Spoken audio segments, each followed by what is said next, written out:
Ons prediker vanmôre is Dominee Johan Mouton. Gemeente, staan asseblief op na die geloofsbelijdenis. Ons toetrede lied is Gesang 159 vers 1 tot 3.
Daarom praat ons met trots van julle in al die gemeentes, van julle volharding en geloof onder al die vervolging en die lyding wat julle moet verduur. Geliefdes, genade, barmhartigheid en vrede word u ryklik geskenk van God ons hemelse Vader en van Jesus Christus ons Here, en dit alles deur die troostvolle werking van sy Heilige Gees. Amen. God het ons met sy seun gegroet. Laat ons met blydskap daarop antwoord met die sing van Gesang 514 vers 1 en 2.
Kom ons bely ons geloof saam in die kerk van alle eeue. Ek glo in God die Vader, die Almagtige, die Skepper van die hemel en die aarde, en in Jesus Christus, sy eniggebore Seun, ons Here, wat ontvang is van die Heilige Gees, gebore is uit die Maagd Maria, wat gelei het onder Pontius Pilatus, gekruisig is, gesterf het en begrawe is, en neergedaal het na die hel, wat op die 3de dag weer opgestaan het uit die dode, wat opgevaar het na die hemel en sit aan die regterhand van God, die Almagtige Vader, van waar hy sal kom om te oordeel, die wat nog lewe en die wat reeds gesterf het. Ek glo in die Heilige Gees, ek glo in 'n heilige, algemene, Christelike kerk, die gemeenskap van die heiliges, die vergifnis van sondes, die opstanding van die vlees en 'n ewige lewe. Amen. Kom ons sing gesang 488, vers 3 en 4, waarna u weer kan sit.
Die wet dien vir ons as die reël van ons dankbare lewe voor God, Kom ons luister sorgvuldig na die wet. Toe het God al hierdie gebooie aangekondig. Ek is die Here jou God, wat jou uit Egipte, uit die plek van slawerny, bevry het. Jy mag naas my geen ander gode hê nie. Jy mag nie vir jou 'n beeld of enige afbeelding maak van wat in die hemel daarbo of op die aarde hieronder of in die water onder die aarde is nie. Jy mag hulle nie vereer of dien nie, want ek, die Here jou God, is onverdeelde trou aan my. Ek reken kinders die sondes van ons vaders toe, selfs tot in die 3de en 4de geslag van die wat my haat, maar ek betoon my liefde tot aan die 1000ste geslag van die wat my liefhet en my gebooie gehoorsaam. Jy mag die naam van die Here jou God nie misbruik nie, want die Here sal die een wat sy naam misbruik nie ongestraf laat bly nie. Sorg dat jy die Sabbatdag heilig hou.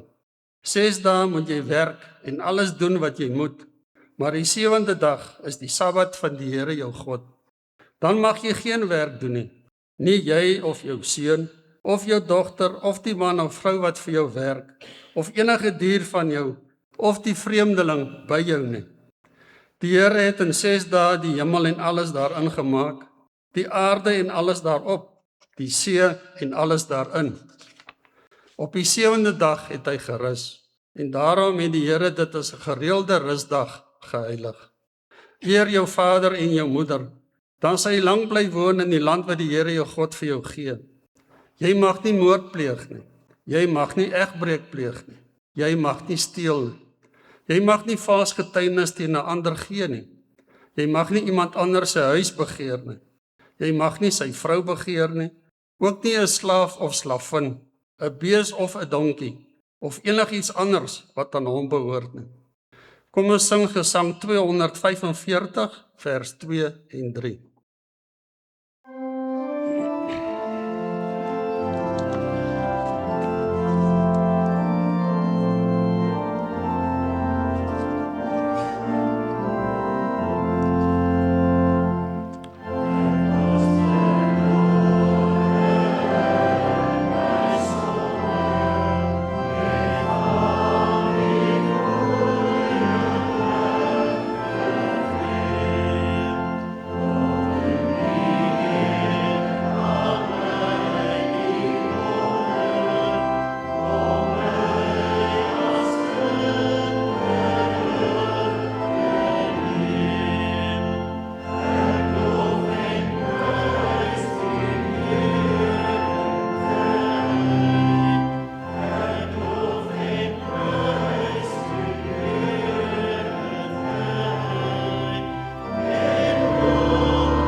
Geliefdes, ons lees vanmôre saam in die woord van die Here in die Ou Testament. Ons lees Psalm 22. Ons lees vanaf vers 1 tot 11, maar voordat ons in die woord van die Here lees, kom dan buig ons hoofde en dan bid ons saam tot God. Driemaal heilige God, Vader, Seun en Heilige Gees, wanneer ons voor U verskyn, wanneer ons as die gemeente in U huis bymekaar is, dan is dit met 'n dankbare hart. 'n dankbare hart, Here, omdat U vir ons nog 'n dag gegee het, nog 'n dag aan ons lewens toegevoeg het waarin ons kan leef en woon en werk in die wêreld, maar ook hier in die kerk. Dankie, Here, dat ons by geleenthede soos hierdie diep onder die indruk kom van ons sterflikheid en ons sondigheid, ons nederigheid en ons swakheid voor U. Daarom is dit met 'n dankbare hart, Here, dat ons ook ons skuld voor U kom bely. Met die wete, Here, dat U ons sonde vergewe, omdat U ons aangegryp het deur U Gees, omdat U ons geroep het om U kinders te wees, gesê het, kom na my toe, wees my eiendom, wees my kind, ek sal vir jou sorg. Daarom, Here, dra ons ook die gemeente aan U op, elke huishouding, elke man en vrou, elke kind, en ons vra, Here, dat U met ons elkeen sal wees, dat U ons elkeen op 'n besondere wyse sal bystaan deur die Gees. Terwyl ons voor U verskyn, o Here, is U die samebindende faktor. Maar buiten dat U in die eerste plek die samebindende faktor is, o Here, bind ons sonde ons ook saam. Bind ons gebrokenheid en ons swakheid ons saam voor U. En ons kom na U toe met die wete, dat U elkeen van ons se hart ken, selfs die gedagtes wat ons nie kan verwoord nie, die ken U. Of ons vreugde of hartseer of voor of teëspoed ervaar, of daar siekte of stryd of dood of nood is, U is daar. Dankie dat ons voor U kan verskyn met die wete, dat U altyd by ons is. Ons vra, Here, en ons pleit dat U ons sonde sal vergewe, in die naam van Jesus Christus ons Here. Amen.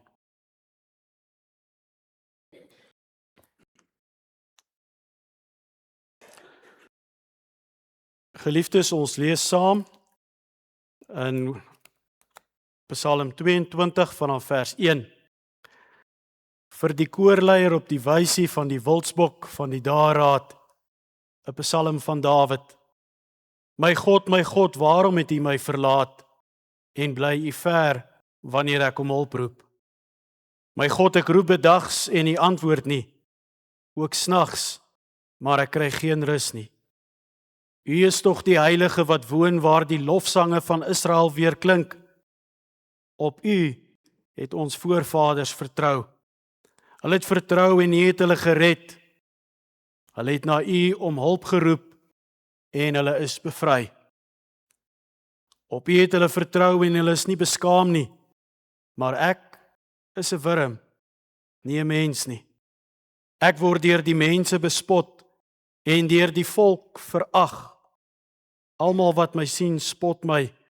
Hulle steek vir my tong uit en knik met voldoening die kop en sê, laat dit aan die Here oor. Laat hy hom red. Laat hy hom bevry as hy dan so baie van hom hou. U het my die eerste lewenslig laat sien. My veilig laat rus aan die bors van my moeder. Van my geboorte af is ek onder U sorg. Van die begin van my lewe af is U my God. Tot sover lees ons saam in die woord van die Here. Gelukkig is elkeen van ons wat die woord van God hoor, dit glo en elke dag daarvolgens lewe. Voor die woordverkondiging sing ons saam Psalm 130, daarvan die eerste en die tweede vers. Uit dieptes van die duister roep ek U smeekend aan. As U vergewend luister, net dan kan ek bestaan. Psalm 130 vers 1 en vers 2.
Geliefdes, die refrein in hierdie psalm wat ons saam gelees het is: my God, waarom het U my verlaat? Dit is uiters moeilik om die psalm te lees sonder om die lyding en die kruisiging van Jesus Christus raak te sien en dan natuurlik die geïmpliseerde opstanding van Jesus Christus. Om dit te sien en om dit te hoor word duidelik in hierdie psalm. Ons almal besef dat dit 'n messiaanse psalm is, met ander woorde 'n psalm wat verwys na die Messias wat sou kom in die Ou Testament. En dit het natuurlik in Jesus Christus, ons Here, se lewe in vervulling gekom. Maar ek wil vandag sê en vra dat ons, terwyl ons weet dis 'n messiaanse psalm en dat dit in Jesus se lewe bevestig is, dat ons 'n bietjie gaan stil staan en vir 'n oomblik net vir mekaar sê, maar hierdie is ook 'n psalm van Dawid. En daardeur wil die Here eintlik sê dat hierdie psalm ook vir my en vir u geskryf is. Want Dawid het 'n bepaalde konteks in sy lewe gehad waarin hy geleef het en gewoon het en gewerk het. En as 'n mens mooi daaroor gaan dink en raak sien, dan getuig hierdie psalm soos die res van die Ou Testament, wil ek amper sê, getuig daarvan dat die Here teenwoordig is in die lewe van gewone sondaar mense soos u en ek. U sal oplet dat ek vanmôre vir 'n oomblik gaan verwys na die teks in die 1933 vertaling, die eerste Afrikaanse vertaling, en wisselend met die 84 vertaling bietjie aanhaal en ek probeer om te verduidelik. Vir die musiekleier op die wysie van die dae van die dageraad, 'n psalm van Dawid. Hierdie psalm begin met 'n diep klag van Dawid, dat hy self voel dat hy van God verlaat is. Hy kan in sy eie lewe nie klein kry of verstaan waarom dit vir hom voel asof die Here nie in sy lewe teenwoordig is nie. Hy bid en hy vra, maar hy kry geen antwoord nie. Sy lewe word nie verander nie. Selfs al volhard hy daarin om dag en nag tot die Here te bid. Hy sê, my God, waarom het U my verlaat? Waarom is U ver daarvan om my te verlos? Ver van die woorde wat ek uitskreeu. My God, ek roep bedags, maar U antwoord nie, ook snags, maar ek kry geen rus nie. Ons moet hier duidelik daarop let, dat hierdie klagte wat Dawid voor die Here kom lê, hierdie beklaging wat hy verwoord, dat dit onmiddellik opgevolg word met 'n belydenis van vertroue. Vertroue wat gebou was en geanker is in die ervarings van die verlede, naamlik dat God altyd in sy lewe teenwoordig was. En dat die Here op soveel wyse in sy lewe vir ons uitkoms gebring het, hom aangeraak het en hom gehelp het. Dat die Here getrou was aan sy verbondsvolk, en ek dink ons sou vandag kon sê dat hy getrou is aan sy kerk. As ons hierdie gedagte deurtrek na ons eie lewe toe, dan kom die Here ook en hy sê vir ons, gaan kyk na jou lewe, kyk elkeen van ons na ons eie lewe, en dan kan ons sien dat dit wat agter ons lê, die Here was getrou. Hy het nog altyd uitkoms gebring en gesorg, en daarom kan ons daarop reken dat hy vandag getrou sal wees. En meer nog, dat ons ook ons toekoms aan hom kan toevertrou, want ons weet hy sal in die toekoms ook getrou wees.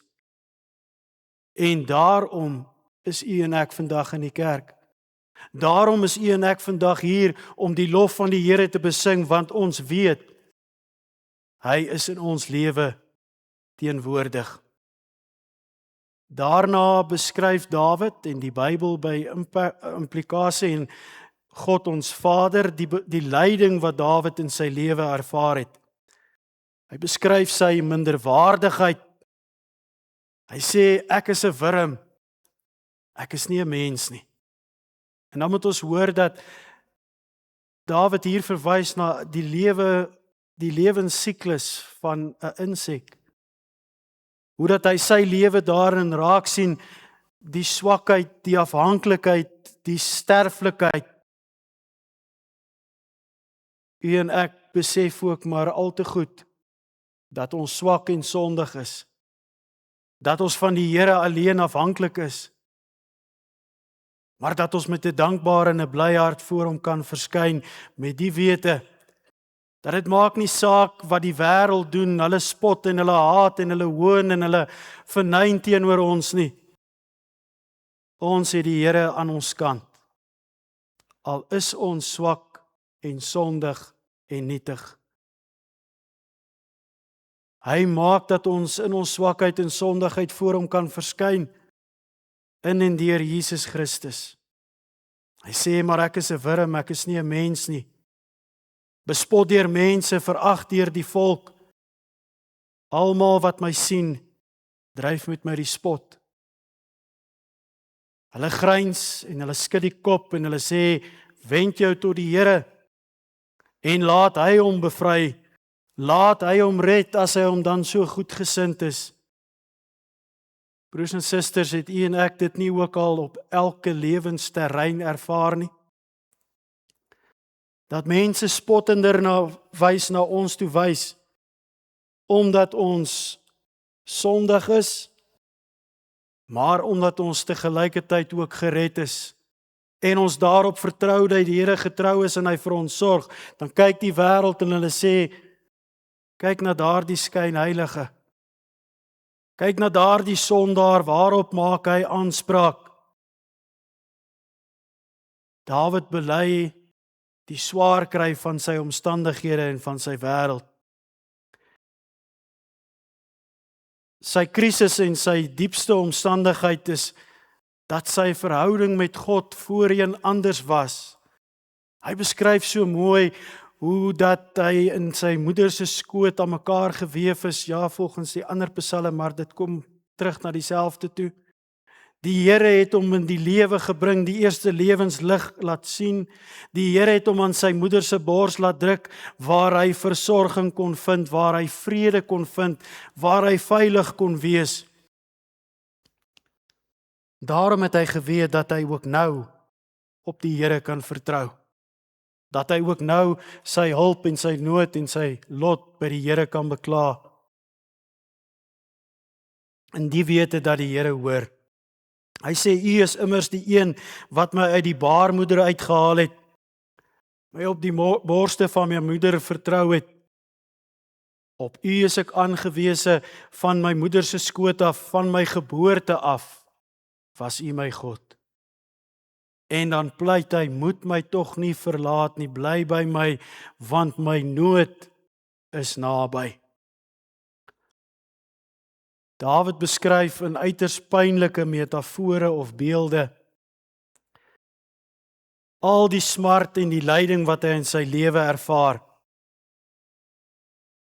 En die dinge wat hy bely, ons kan dit later by die huis gaan lees, wat hy sê, wys direk heen na Jesus Christus daar op Golgotha. U en ek kan ook nie anders as om Jesus se kruisiging en sy lyding hierin raak te sien nie.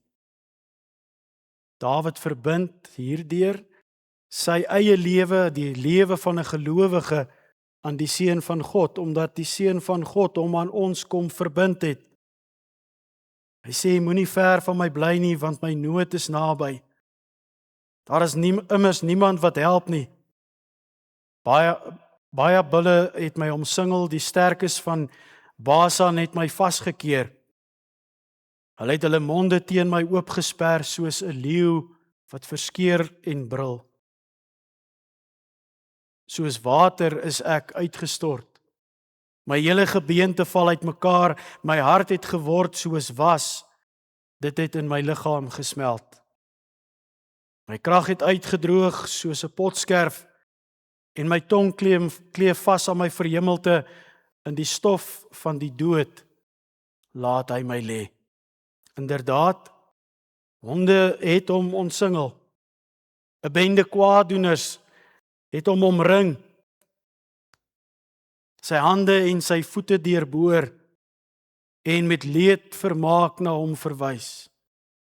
Kragtige metafore wat ons hiervan lees.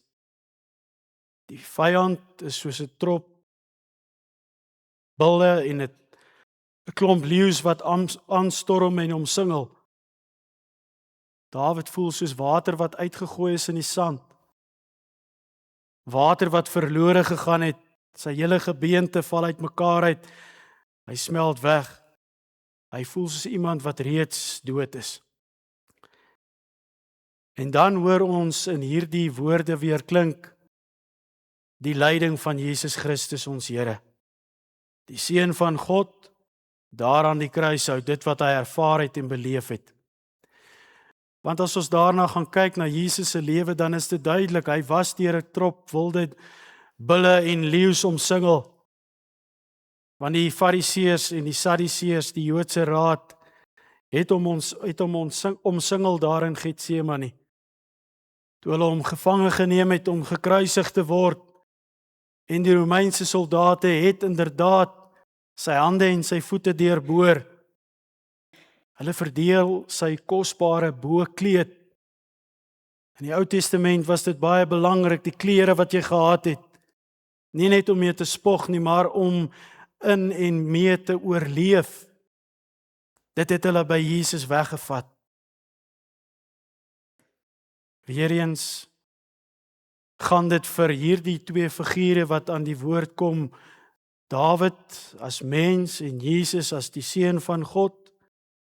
Dawid in die 10de eeu en Jesus Christus in 10de eeu voor Christus en Jesus die 1ste eeu na Christus. Gaan dit nie so seer oor die lyding, dink ek, wat hulle ervaar het nie. Dit was verskriklik, ja. Jesus se lyding was vreeslik. Maar die ergste van alles is om van God verlate te wees. Om van die teenwoordigheid van God ontneem te word. Dit is tog immers, geliefdes, wat dit beteken om in die hel te wees. Met ander woorde, om daar te wees waar God nie is nie. Om daar te wees waar God nie red nie. Daar te wees waar God nie bystaan en help nie. God verlatenheid gelykgestel aan die hel. Dawid sê, U Here moet tog nie ver van my af bly nie. My bron van krag, kom my gou te hulp. Red my tog van die swaard. My enigste lewe uit die mag van die honde, red my uit die bek van die leeu en van die horings van die buffels. En dan nadat alles gebeur het, dan kom daar 'n wending in hierdie Psalm. Dan kom daar as dit ware 'n wending in Dawid se lewe, want wat die wending bring is die belydenis wat hy maak. Hy sê, U het my geantwoord.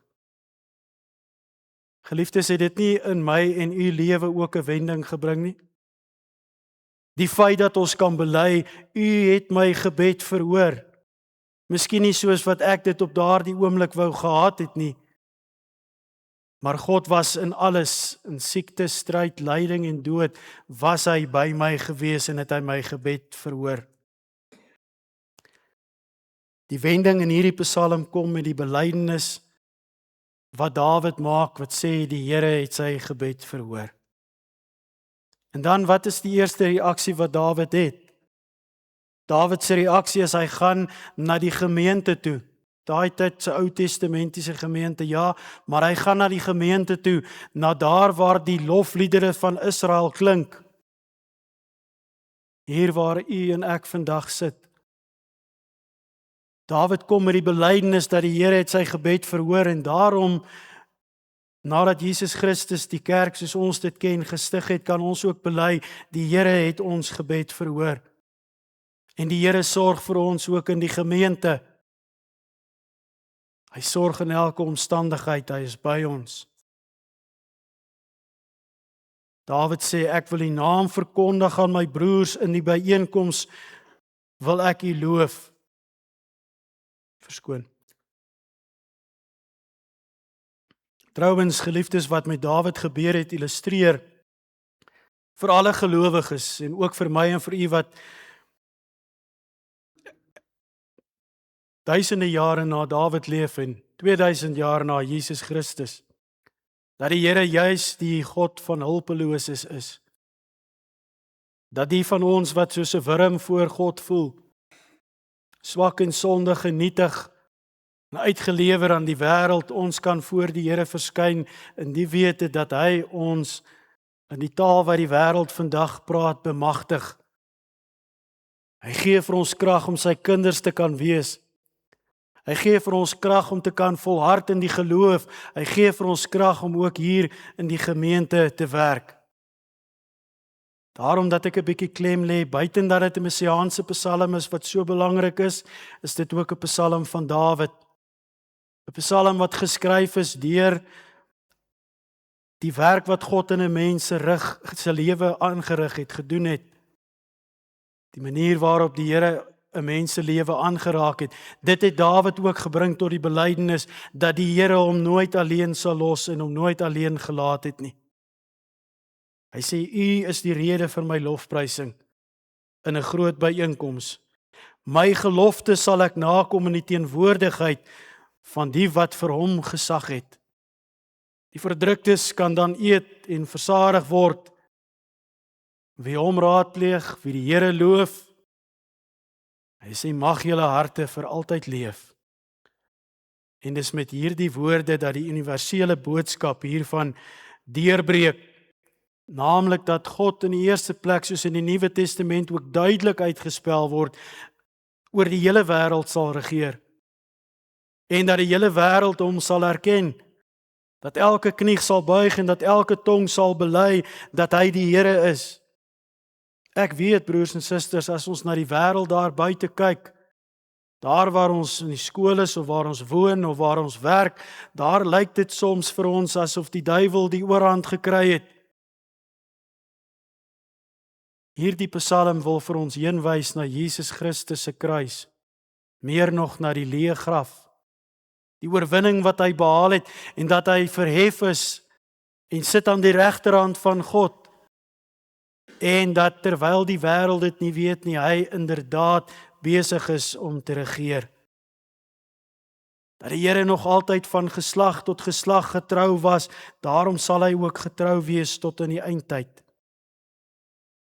In hierdie eskatologiese of eindtydstaal word daar uitgesien dat selfs die rykes en die armes saam aan die maaltyd sal sit, dat alle mense sterflik en verganklik deur sy genade gered kan word, gered kan wees. Almal tot aan die uithoeke van die aarde, sê die Bybel, moet daaraan dink.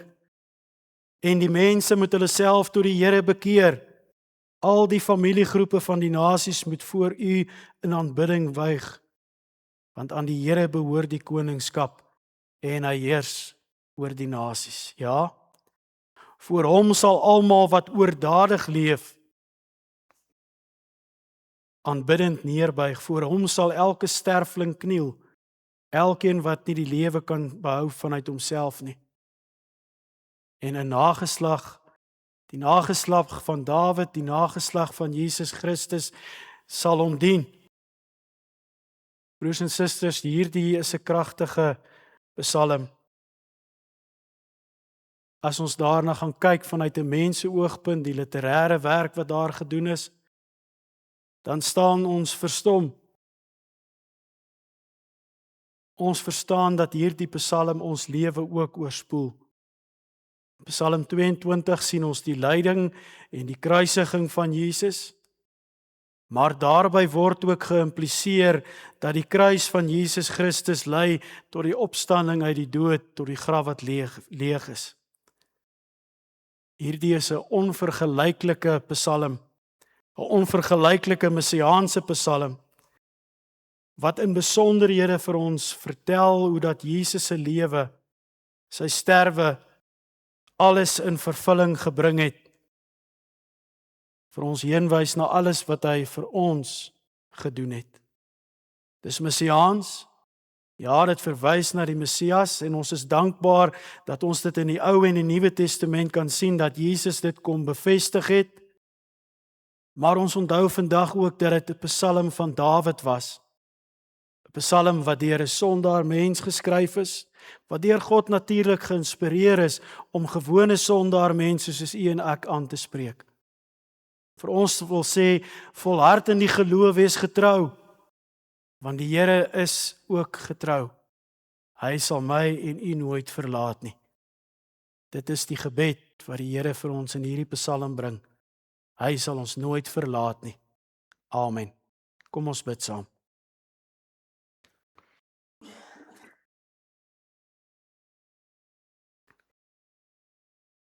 Troue Here van ons lewe, dankie dat ons in u vrede kan vind.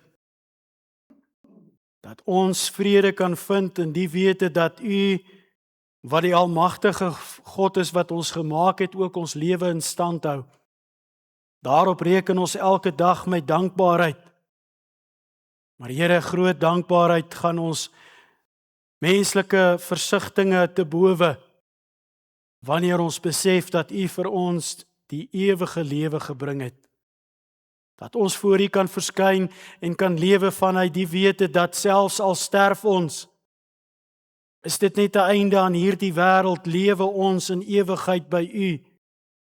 Dit is immers waarna ons as u kinders strewe en uitsien, om eendag by u in die koninkryk aan te kom. Om daar te wees, ja, deur u genade, by hulle wat ons vooruit gegaan het, maar bo alles, o Here, dat ons dan by u kan wees. Daar waar ons nie meer swaar sal kry of ly of pyn ervaar nie. Daar waar daar net vreugde en vrede in u sal wees. Ons weet, Here, dat eendag sal die einde vir ons aanbreek, of dit by die graf is en of dit by u wederkoms is in hierdie wêreld. Maar dankie, Here, dat ons kan weet dat dit die deurgang is na dit wat ewig is, na u toe. Gee tog, Here, dat dit ons elkeen sal vertroos, bemoedig en versterk en ons krag sal gee om die lewe in die oë te kyk, die wêreld daar buite, almal wat lag. Dat ons kan weet, Here, u is in beheer van ons lewe. Vergewe tog ons sondes en ons bid dit in die naam van Jesus Christus alleen. Ons bid, Here, dat u sal gee, dat u ryk spoedig sal kom en dat u wil sal geskied. Amen.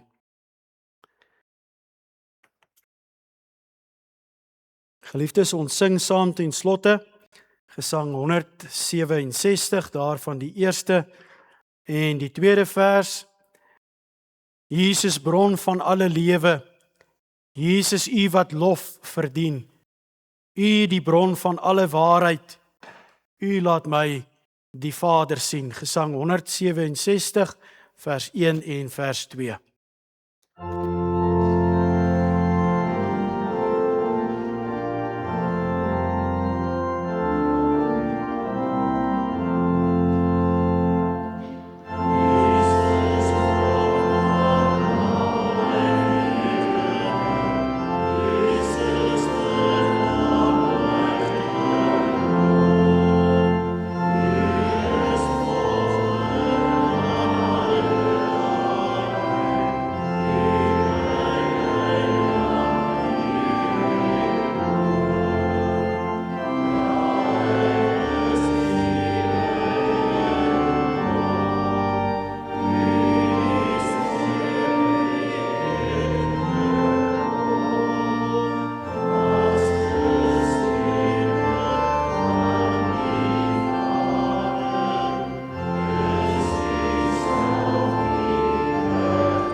Geliefdes, ons gaan nou hier uit mekaar uit en ons ontvang die seëngroet van die Here.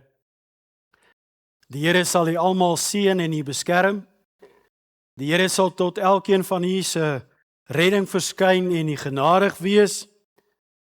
Die Here sal u gebede verhoor en aan elkeen van u sy vrede gee. Amen.